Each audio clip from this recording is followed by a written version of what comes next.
Well, the 2024 season's wrapping up, and we had our last big project.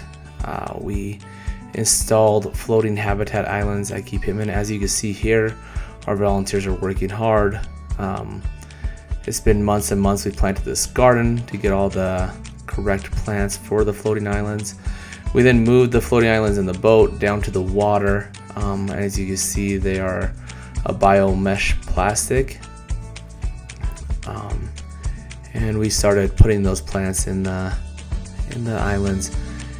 Here's a bird's eye view of all the volunteers out there working, transferring the plants out, and you can see that we've got the duck boats ready to go in order to transport those plants out into their new resting places. We had the long-tail mud motor because the islands were very short. In that picture there, you would have seen the coconut planting soil that was planted in every single one. After the islands were planted, they were then lifted by the volunteers into the water and hooked to the boat. There are several plant species put onto these, and we had to tie down the boat to the island to get it out there. Again, big thanks to all our volunteers that came out and helped. Trout Unlimited was out there. We had people from Meadow Valley out there, people from the Woods and Waters Club that supported this event. We put out a total of 5 islands, and they all had to be planted prior to putting them out. Here's a quick video of after the islands were out. We loaded up the guys in the boats and brought them out to go and start installing the islands. Water was very shallow. We were in maybe 1 foot to 6 inches of water the entire way. As you can see here, one of the volunteers is having to push-pull through the mud. A lot of the times we actually had to get out and walk the boats through the mud to get to the locations. We have had a severe drought in the Pittman area where these islands are being installed, making it very difficult to get to where we needed to be. But there's a fine window into where the plants were ready to be planted and the islands were ready to be installed, to where the water levels weren't too low. In this particular management area, the water levels will go up later in the season. As you can see here, we have the islands installed, and you can see that we installed 2 poles to anchor them in, and they're attached to a cable. So as the water goes up and down, the islands will adjust and go up and down. Also, along with that, you can see with this island being installed that the plants are doing well. Okay, so back to the main thing. You can see not all the boats can make it. Some are stuck in the mud. You can see out here the volunteers having to push the boat out of the mud. And here you can see the volunteers having to push pull. Again, our friends stuck in the mud. Not all the boats could get to where they needed to be. But we couldn't do this without the volunteers. You can see how beautiful the marsh is. You can see how in that last picture, the islands were tied to the side of the boat. After getting out there, we did have an issue the following week, and we had to go back out. We had muskrats going into the freshly built islands and pulling out all the plants in the habitat.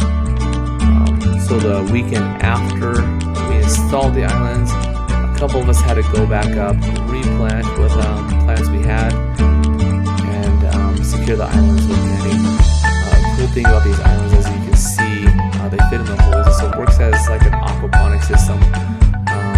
Water goes up into it, plants then filter that water, and it could grow in like 0 to no water or a lot of water.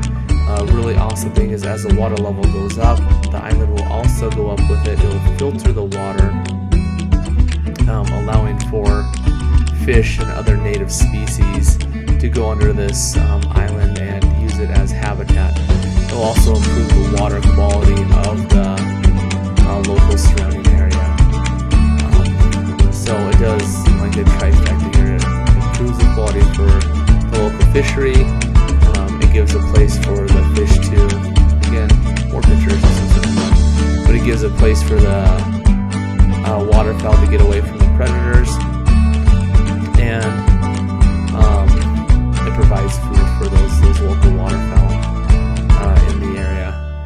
Again, you can see us back out there. Glenn having to pull the boat. This is in 300 times the speed, so you can see how remarkably slow it was going through this marsh and how we were constantly stuck. Even with a mud motor and little to no water, it was still very difficult. Right now we're about 6 inches of water and it looks like we're flying. We'd like to give a big thanks out to some of the clubs that supported this project. First most, it was the brainchild of Tanner Bingham and Glenn Franke. They thought of this idea. They love the habitat, they love the waterfowl, they love the wildlife, and so they're the ones that did all the research in the background. These islands are implemented in southern Nevada for the first time. Well, in Nevada for the first time. Also, we wouldn't have been able to do it without our supporting clubs that have helped us out. Woods and Water donated money so we could do these. The Las Vegas Safari Club also donated money so we could do these.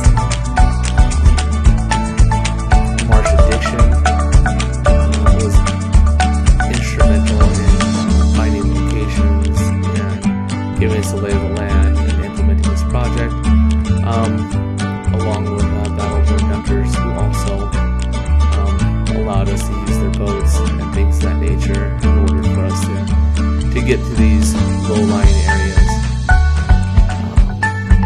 In a second here, we're going to get to us on the second weekend having to go out because the muskrats were pulling out all of the local feed. And so you can see that green netting here. Again, there's all the sponsors. If you want more information on the islands, you can scan that QR code. It will bring you to the local website so you can take a look and get more information about the islands. But we put this mesh fence around it.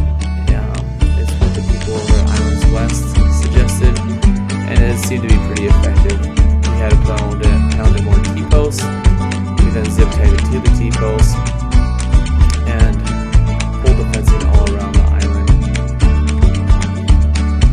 Conservation projects that are new in nature. Like I said, this is the first time this one's been done in southern Nevada. Will inherently have problems. But if you want to protect Nevada's wildlife, we can't keep doing it the same way. New things have to be implemented, and we're grateful to all of our volunteers and the ideas they have, and them coming out and helping make this project great and taking the initiative to be innovative enough to try new ideas.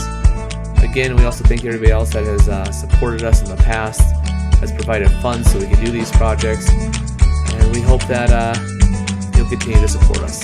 Thank you.